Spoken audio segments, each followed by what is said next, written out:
ഒരു മനുഷ്യന്റെ കോൺഫിഡൻസ് എന്ന് പറയുന്നത് അവന്റെ സമ്പത്താണ്. സമ്പത്തുണ്ടെങ്കിൽ കോൺഫിഡൻസ് തനിയേ വരും. നമുക്ക് നമ്മുടെ ആവശ്യത്തിനധികം അല്ലെങ്കിൽ ആവശ്യത്തിന് പണമുണ്ടെങ്കിൽ ഏകദേശം 90% പ്രശ്നങ്ങളും ഇല്ലാതെയാവും. പക്ഷെ പണം ഒരു സംഖ്യ എഴുതി വെച്ചതുകൊണ്ട് വരുമോ? ഇല്ല.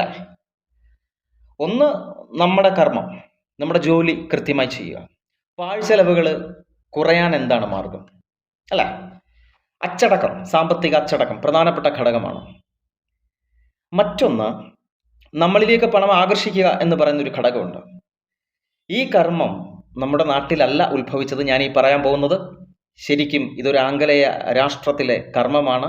ഇതിനെക്കുറിച്ച് പഠിച്ചതിന് ശേഷമാണ് ഇത് നമ്മൾ ചെയ്യുന്നത്. നമുക്ക് എന്താണ് ഈ കർമ്മമെന്നും ഈ നമ്പർ എന്താണ് എന്നുള്ളതും നമുക്ക് നോക്കാം. നമസ്തേ രുദ്രധാര. നമ്മൾ ഇന്ന് പറയുന്നത് ഒരു സ്വിച്ച് നമ്പറിനെ കുറിച്ചാണ്. ഒരു ഏഞ്ചൽ നമ്പർ എന്ന് വിളിക്കാമോ എന്നെനിക്കറിയില്ല. എങ്കിലും ഈ നമ്പറിന് ഒരുപാട് പ്രത്യേകതയുണ്ട്. ഞാൻ ആ നമ്പർ പറയുന്നതിന് മുമ്പ് ഈ നമ്പറിൻ്റെ പ്രത്യേകത ഒന്ന് പറയാം. നമ്പർ എങ്ങനെയാണ് നമ്മൾ എഴുതി സൂക്ഷിക്കേണ്ടത്? ഇത് പേഴ്സിനകത്ത് എഴുതി വെക്കുക എന്നുള്ളതാണ്, അല്ലേ? നമ്മളിതിനു മുമ്പ് ശുക്രസംഖ്യയെക്കുറിച്ച് പറഞ്ഞിട്ടുണ്ട്, പല കാര്യങ്ങളും പറഞ്ഞിട്ടുണ്ട്. നല്ല റിസൾട്ടുകൾ വന്നു, അവർ പറഞ്ഞിട്ടാണ് പുതിയത് ചെയ്യുന്നത്. സോ നമുക്ക് നോക്കാം എന്താ കാര്യമെന്ന്. നമ്പർ ഒരു പക്ഷേ നിങ്ങൾക്ക് സുപരിചിതമായിരിക്കാം. ഈ നമ്പർ ആദ്യം തന്നെ 23, 23. ഈ നമ്പർ എന്തിനെയാണ് സൂചിപ്പിക്കുന്നത്? 23 എന്ന് പറയുന്നത് നമുക്കറിയാം ഒരു കോമ്പൗണ്ട് നമ്പറാണ്. ഈ നമ്പർ സൂചിപ്പിക്കുന്ന ഒന്ന് ഫോർച്യൂൺ, അല്ലെ? ഫോർച്യൂൺ എന്ന് പറഞ്ഞാൽ ഭാഗ്യം. രണ്ടാമതായിട്ട് വരുന്നത് സക്സസ്, വിജയത്തെ സൂചിപ്പിക്കുന്നുണ്ട്. കറേജ്, നമ്മുടെ ധൈര്യം, അല്ലെ? അതുപോലെ തന്നെ നമ്മുടെ പ്രൊട്ടക്ഷൻ, സംരക്ഷണം. അത്തരത്തിൽ നോക്കുമ്പോൾ ഇതെല്ലാം കൂടെ ചേർത്ത് വായിക്കുമ്പോൾ ഭാഗ്യം വേണം, വിജയമുണ്ടാവണം, ഭാഗ്യത്തിലൂടെ വിജയമുണ്ടാകണം. അതുണ്ടാവണമെങ്കിൽ എന്ത് വേണം? നമ്മൾ കർമ്മങ്ങൾ ചെയ്യണം. ആ കർമ്മത്തിൽ നമുക്ക് എന്തുണ്ടായിരിക്കണം? പ്രൊട്ടക്ഷൻ, സംരക്ഷണം ഉണ്ടായിരിക്കണം. ആ കർമ്മം ചെയ്യാനുള്ള ധൈര്യം ഉണ്ടായിരിക്കണം. അതുകൊണ്ട് തന്നെ ഇതിനെ റോയൽ നമ്പർ എന്ന് കൂടി വിളിക്കുന്നു. നമ്പർ ഏതാണ്? 23 എന്ന് പറയും, 23 എന്ന് പറയാം. രണ്ടാമത്തത് ഒരു സീക്വൻസ് ആണ്. അതുപോലെ തന്നെ അതൊരു ഏഞ്ചൽ നമ്പർ കൂടിയാണ്, 451. ഈ നമ്പർ ഇതെന്ന് പറയുന്നത് ഒരു പോസിറ്റീവ് ചേഞ്ചിനെയാണ് കാണിക്കുന്നത്. അഥവാ എന്താണ്? ഒരു നല്ല മാറ്റം എന്നതാണ് ഇവിടെ സൂചിപ്പിക്കുന്നത്. അതുപോലെ തന്നെ ന്യൂ ഓപ്പർച്യൂണിറ്റീസ്, പുതിയ പുതിയ അവസരങ്ങൾ നമുക്ക് തുറന്നു കിട്ടുക. നമുക്ക് പുതിയ നല്ല അവസരങ്ങൾ കിട്ടിയെങ്കിലേ നമുക്ക് അതിലൂടെ സാമ്പത്തിക സ്രോതസ് ഉണ്ടാവത്തുള്ളൂ, അല്ലെ? വരുമാനം ഉണ്ടാവത്തുള്ളൂ. പുതിയ പുതിയ ഓപ്പർച്യൂണിറ്റീസ് നമുക്ക് തുറന്നു കിട്ടുക. അതുപോലെ തന്നെ ട്രസ്റ്റ്, വിശ്വാസം, അതും പ്രധാനപ്പെട്ട ഘടകമാണ്, അല്ലെ? വിശ്വാസം, ട്രസ്റ്റ്. അപ്പൊ അതുപോലെ തന്നെ അടുത്ത നമ്മൾ പറയുന്നു എന്താണ് നമ്പർ? 51, 51. 51 എന്ന് പറയുമ്പോൾ ഇതിന് റിലേറ്റഡ് ടു സ്പിരിച്വാലിറ്റി അഥവാ ആത്മീയതയായിട്ട് ചെറിയൊരു ബന്ധമുണ്ട്. ഫോർച്യൂൺ ഫോർ ലീഡേഴ്സ് എന്നാണ് പറയുന്നത്. അതായത് നേതൃസ്ഥാനത്തേക്ക് ഉയരുന്നവർക്ക് ഒരു ഭാഗ്യം, അത് ഈ നമ്പർ പറയപ്പെടുന്നുണ്ട്. അതുപോലെ തന്നെ സ്ട്രെങ്ത്, സെൽഫ് റിലയൻസ് എന്ന് പറഞ്ഞു കഴിഞ്ഞാൽ, സെൽഫ് റിലയൻസ് എന്ന് പറഞ്ഞാൽ സ്വയം പര്യാപ്തത. നമുക്ക് മറ്റൊരു വ്യക്തിയെ ആശ്രയിക്കാതെ നമ്മുടെ വരുമാനം കൊണ്ട് നമുക്ക് ജീവിക്കാൻ സാധിക്കുക എന്നുള്ളത്, അല്ലേ? പരിമിതമായ വരുമാനം കൊണ്ട് ജീവിക്കാൻ സാധിക്കുക, അതാണ് സെൽഫ് റിലയൻസ് എന്ന് പറയുന്നത്. അതുപോലെ തന്നെ ഒന്നുകൂടി പറയപ്പെടുന്നുണ്ട്, നമ്മുടെ അസോസിയേറ്റഡ് വിത്ത് കാളി ദേവി ഈ നമ്പർ, അല്ലെ? അതാണ് ഞാൻ സ്പിരിച്വാലിറ്റി ആയിട്ട് ബന്ധപ്പെടുത്തിയത്. കാളി ദേവിയുമായിട്ട് ഈ നമ്പറിന് ഒരു ചെറിയ ബന്ധം കൂടിയുണ്ട്. മാത്രമല്ല ഇതിൻ്റെ ഒറിജിൻ അന്വേഷിച്ച് പോകുമ്പോൾ നമുക്ക് നേരെ ഒരു ലാംഗ്വേജിലേക്ക് പോകാൻ സാധിക്കും, ഒരു സൗണ്ടിലേക്ക് പോകാൻ സാധിക്കും, ഒരു ശബ്ദത്തിലേക്ക് പോകാൻ സാധിക്കും. അത് ഫ്രം എവിടെ നിന്നാണ്? സാൻസ്ക്രിറ്റ് അഥവാ സംസ്കൃതത്തിൽ നിന്നും. നോക്കൂ, ഇത്രയും നമ്പേഴ്സാണ് ഞാൻ പറഞ്ഞത്. ഇതിനെ എല്ലാം കൂടി ഒരുമിച്ച് ചേർക്കുക എന്നതാണ് ആദ്യത്തെ ഉദ്യമം. നമ്പർ ഞാൻ പറയുന്നു: 2, 3, 4, 4, 5, 1. ഇതാണ് ഈ സ്വിച്ച് നമ്പർ എന്ന് പറയുന്നത്. ഏഞ്ചൽ നമ്പർ നിങ്ങളുടെ ഇഷ്ടം പോലെ എന്ത് വേണേലും വിളിക്കാം. നമ്പർ മനസ്സിലായോ? ഞാനിവിടെ ഡിസ്പ്ലേ ചെയ്യാം എന്താണ് ഈ നമ്പർ എന്നുള്ളത്. ഈ നമ്പർ വെച്ച് എന്താ പരിപാടി? എന്താണ് ഈ നമ്പർ നമ്മൾ വെച്ച് എന്താണ് ചെയ്യാൻ പോകുന്നത്? നല്ല ഒരു പേപ്പർ എടുക്കുക, നല്ലൊരു വൈറ്റ് കളർ പേപ്പർ, വരയിട്ട പേപ്പർ ഒന്നുമല്ല, വൈറ്റ് കളർ പേപ്പർ എടുക്കുക അല്ലേ. ഇത് ഭാരതത്തിലുള്ളവർ ഇത് ചെയ്യുന്നുണ്ടോ എന്ന് എനിക്കറിയില്ല. എന്നാലും വൈറ്റ് കളർ പേപ്പർ എടുത്തതിന് ശേഷം പച്ചമഷി, ഗ്രോത്തിൻ്റെ അർത്ഥമായ, വളർച്ചയുടെ അർത്ഥമായ പച്ചമഷി പെണ്ണെടുക്കുക. അതിനുശേഷം ഈ നമ്പർ നമ്മുടെ മനസ്സിലേക്ക് അങ്ങ് പതിപ്പിക്കുക. അതായത് ഈ നമ്പർ നമ്മൾ എഴുതി വെച്ചിട്ടുണ്ട്, അത് ഏത് നമ്പറാണെന്ന് നമുക്ക് അറിഞ്ഞിരിക്കണം. നമ്മുടെ മനസ്സിൽ വേണം, ഈ നമ്പറാണ് ഞാൻ എഴുതി വെച്ചിരിക്കുന്നത്, നമ്മുടെ മനസ്സിൽ വേണം. ദാറ്റ് മീൻസ് അത് നമ്മൾ പഠിച്ചിരിക്കുക. അപ്പോൾ ഏതാ നമ്പർ? 2, 3, 4, 4, 5, 1. ഇത് നമുക്ക് വേണേൽ വേറൊരു രീതി പറയാം. എന്താ? 23, 44, 51. അങ്ങനെയല്ല, അങ്ങനെ പറയണ്ട. ഓരോ നമ്പറായിട്ട് എടുത്തെടുത്ത് വേണം പറയാൻ കേട്ടോ. 2, 3, 4, 4, 5, 1. അപ്പം ഇങ്ങനെ ഈ നമ്പർ ഒരു പച്ച മഷി കൊണ്ട് നല്ല വ്യക്തമായിട്ട്, നല്ല ക്ലിയർ ആയിട്ട് അങ്ങോട്ട് എഴുതുക.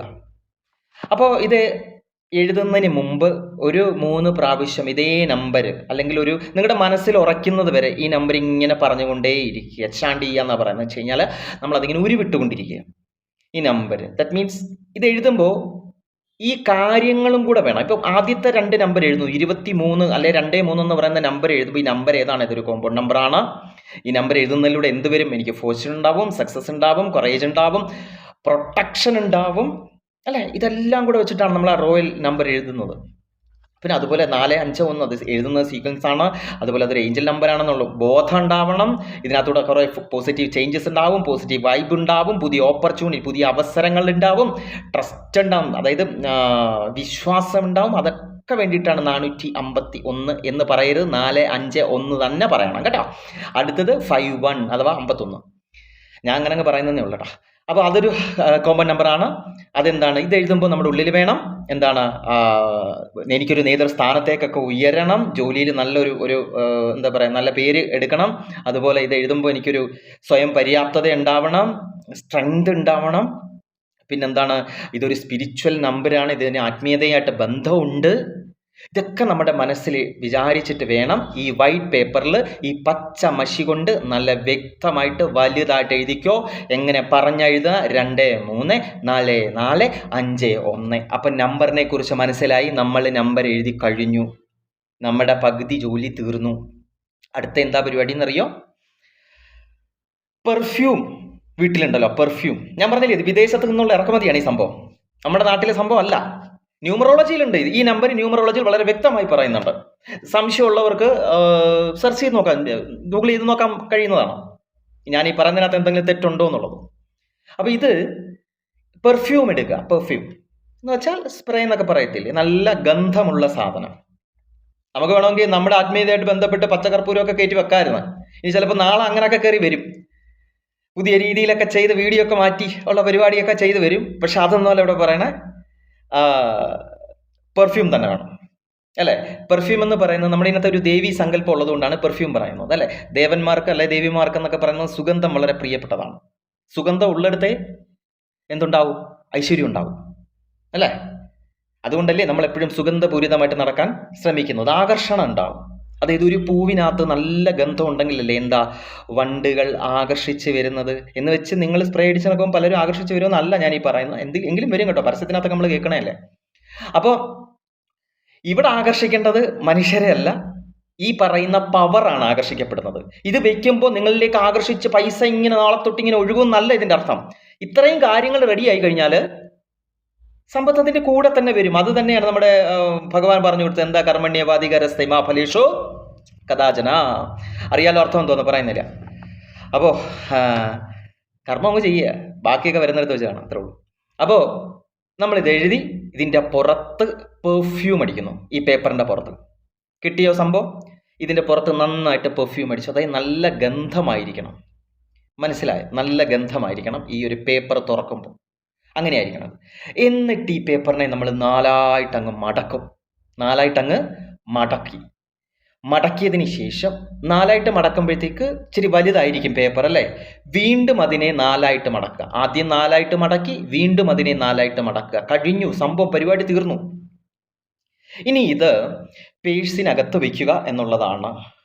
നമ്മുടെ മണി പേഴ്സ് ഉണ്ടല്ലോ, നമ്മുടെ സമ്പത്ത് വരുന്ന സ്ഥലം. പേഴ്സാവാം, ഇനി പേഴ്സ് ഉപയോഗിക്കാത്തവരുണ്ടാവാം, അവരുടെ സേഫിനകത്ത് നിങ്ങൾക്ക് പണം വയ്ക്കുന്ന ഒരു സ്ഥലം ഉണ്ടല്ലോ, അവിടെ നിങ്ങൾ ഇത് വെക്കുക എന്നുള്ളതേ ഉള്ളൂ.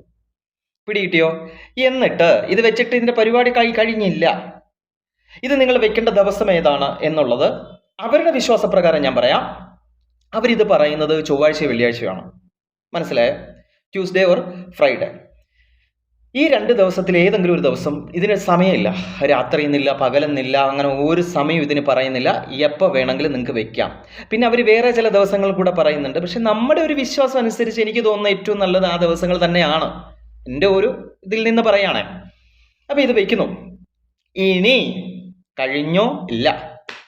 എല്ലാ ദിവസവും നമ്മൾ പേഴ്സ് തുറക്കുമ്പോൾ എല്ലാ ദിവസവും നിങ്ങൾ പേഴ്സ് ഓപ്പൺ ചെയ്ത് നോക്കുമല്ലോ, അല്ലെ പണം വയ്ക്കുന്ന സാധനം അത് ഓപ്പൺ ചെയ്യുമല്ലോ.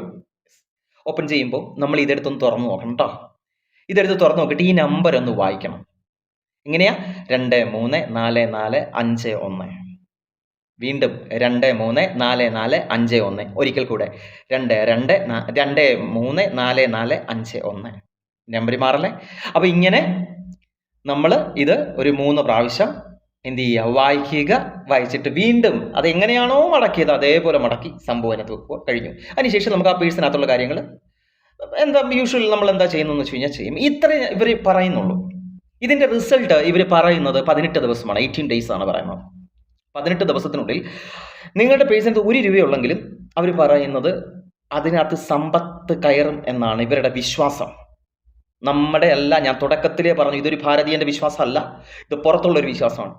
അവർ പറയുന്നത് ഇങ്ങനെയാണ്. അവർക്ക് എന്താണ്? സാമ്പത്തികമായി പ്രോസ്പെരിറ്റി ഉണ്ടായി, ജോലിയുടെ കാര്യത്തിൽ അവർക്ക് പ്രോസ്പെരിറ്റി ഉണ്ടായി, ആത്മീയ ജ്ഞാനം, ആത്മീയമായിട്ടുള്ള അറിവ്, സ്പിരിച്വൽ ഗ്രോത്ത് അത് അവർക്ക് ഉണ്ടായി. അതുപോലെ അവർക്ക് പുതിയ പുതിയ അവസരങ്ങൾ തുറന്നു വന്നു, സക്സസ്, വിജയമുണ്ടായി. പിന്നെ ഒരു പ്രത്യേക ധൈര്യം, എന്തിനും പോകുന്ന ഒരു ധൈര്യം, അല്ലേ?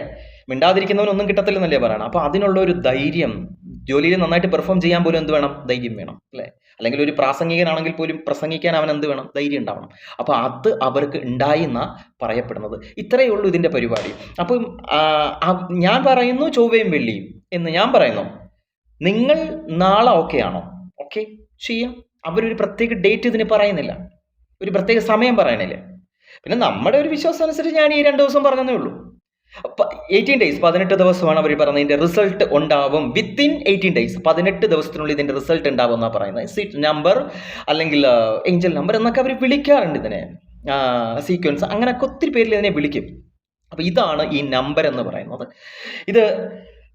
ഇതിനെക്കുറിച്ചൊന്ന് അറിയാൻ, പഠിക്കാൻ ഇച്ചിരി ദിവസം എടുത്തു. അതുകൊണ്ടാണ് ഇത് ഇച്ചിരി ലേറ്റായിട്ട് നിങ്ങളുടെ മുമ്പിലേക്ക് വരുന്നത്. ഈ ഒരു സംഭവം കുറച്ച് പേർക്ക് ഞാനിത് പറഞ്ഞു കൊടുത്ത് അവരത് ചെയ്തു നോക്കി. ഒരു 10% പേരൊക്കെ ഏകദേശം നല്ല റിസൾട്ട് പറഞ്ഞു.